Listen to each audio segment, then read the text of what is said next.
Many countries around the world are improving the lifestyle of their citizens with new technologies that are sustainable for the future. The United States is ahead in the list with their innovative megaprojects with futuristic technology that is transforming cities forever. Megaprojects are nothing new for the US. Billion-dollar projects range from rail, transit and infrastructure to aerospace, energy, and science. The population or its representatives frequently approve projects of this size to move forward. Some can be contentious. Today, we are going to check out 5 of the most advanced upcoming megaprojects in the United States. Number 1. Project Connect. The Capital Metropolitan Transportation Authority's or Capital Metro Project Connect is a transit expansion program in Austin, Texas, United States. Voters approved the program on November 3, 2020, in a local election held concurrently with the 2020 presidential election. The project is expected to cost $7.1 billion and will be paid for with federal and local public funds through an 8.75-cent increase in the local property tax rate. This is a scaled-down version of the proposal, which was originally estimated at around $10 billion, but was ultimately reduced to $7.1 billion due to cost concerns amid the COVID-19 pandemic. The Austin Transit Partnership, an independent organization, will oversee the mega project. The federal government will fund up to half of the total program investment. According to the Capital Metropolitan Transportation Authority, the Project Connect system plan will bring several firsts to Austin, including a light rail system that travels beneath the city's densest area, improving the overall system speed, on-time performance, reliability, and safety. Light rail will also connect North and South Austin, provide a direct route to the airport, cross the river, and serve East Austin and Colony Park. In addition, more Metro Rapid, Metro Express, and on-demand circulators would be added, as would 24 new park and rides, providing more connections into the larger transit system. The future holds many such ventures. In the coming years, we will see drastic materialistic evolution, and mega projects are just the beginning. Number 2. 30-meter telescope. The 30-meter telescope, or TMT, is a controversial extremely large telescope, or ELT, currently being constructed on the Hawaiian island of Mauna Kea. The TMT would become Mauna Kea's largest visible light telescope. Since the mid-1980s, scientists have been considering ELTs. Astronomers considered building a telescope with a light-gathering mirror larger than 20 meters in diameter in 2000.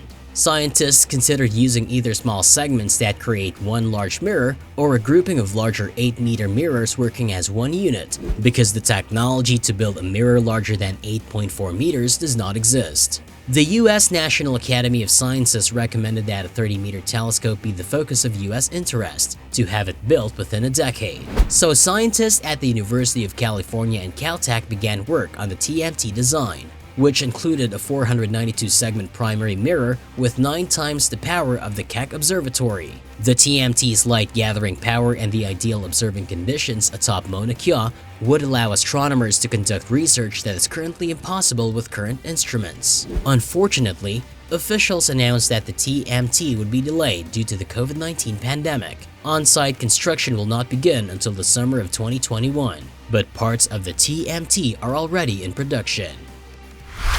Number 3. Vogtle Electric Generating Plant. Alvin W. Vogtle Electric Generating Plant, also known as Plant Vogtle, is a 2-unit nuclear power plant in Burke County, Georgia, near Waynesboro in the southeastern United States. It is named after Alvin Vogtle, a former Alabama Power and Southern Company board chairman. Each unit is equipped with a Westinghouse Pressurized Water Reactor, or PWR, a General Electric steam turbine, and an electric generator. The first and second units were completed in 1987 and 1989 respectively. Each unit generates 1,215 megawatts of gross electricity for a total capacity of 2,430 megawatts. The twin natural draft cooling waters stand 548 feet or 167 meters tall and cool the plant's main condensers. The Nuclear Regulatory Commission, or NRC, extended the licenses for both units for another 20 years in 2009 to January 16, 2047 for Unit 1 and February 9, 2049 for Unit 2. As a result, the capital investment required to build VOGTLE's first 2 units increased from an estimated $660 million to $8.87 billion. 2 more units are being built, each with 2 Westinghouse AP1000 reactors. Natural draft cooling towers were also chosen, with the 2 new cooling towers standing nearly 600 feet tall. Unfortunately, several delays and cost overruns have occurred with the units. According to the 17th Semi-Annual VOGTLE Construction Monitoring Report in 2017, the certified construction and capital costs for these 2 new units were originally $14 billion. The VOGTLE Electric Generating Plants Units 3 and 4 are the first nuclear plants built in the United States in 30 years. When finished, this mega project near Waynesboro, Georgia will generate enough safe, reliable, and affordable electricity to power 1 million Georgia homes and businesses. Georgia Power, Oglethorpe Power Corporation, the Municipal Electric Authority of Georgia, and Dalton Utilities own the plant jointly. Number 4. UBS Arena. UBS Arena is a multi-purpose indoor arena in Elmont, New York's Belmont Park. It replaced the Nassau Coliseum as the home of the New York Islanders of the National Hockey League when it opened in 2021. The arena has a capacity of 17,250 for hockey games and 19,000 for concerts and other special events and was nicknamed the Stable. In December 2017, New York Arena Partners, a joint venture of the Islanders, Oakview Group, and Sterling Equities, won a bid to build a new 18,000-seat arena and mixed-use district at Belmont Park, defeating a competing proposal for a new soccer stadium from New York City FC. The new arena was scheduled to open in time for the 2021-22 NHL season.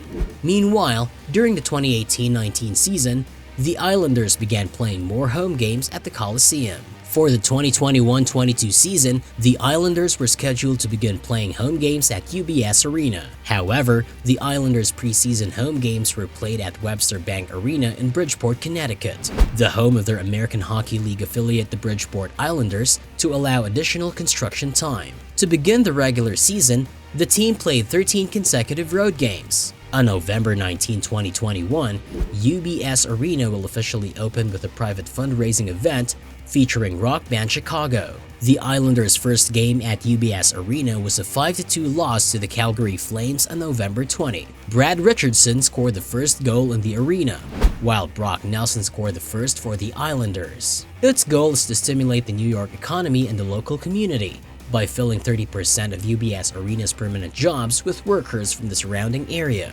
30% of construction dollars will go to state-certified minority and female-owned businesses, with the remaining 6% going to service-disabled veteran-owned businesses. There are plans for an additional $100 million investment in transit and infrastructure improvements, including the construction of Elmont Station, the first new Long Island Railroad station in nearly 50 years. The UBS Arena redevelopment project will generate 10,000 construction and 3,000 permanent jobs. According to UBS, 30% of construction contracting dollars will be earmarked for state-certified minority and female-owned businesses, and 6% for service-disabled veteran-owned businesses. Number 5.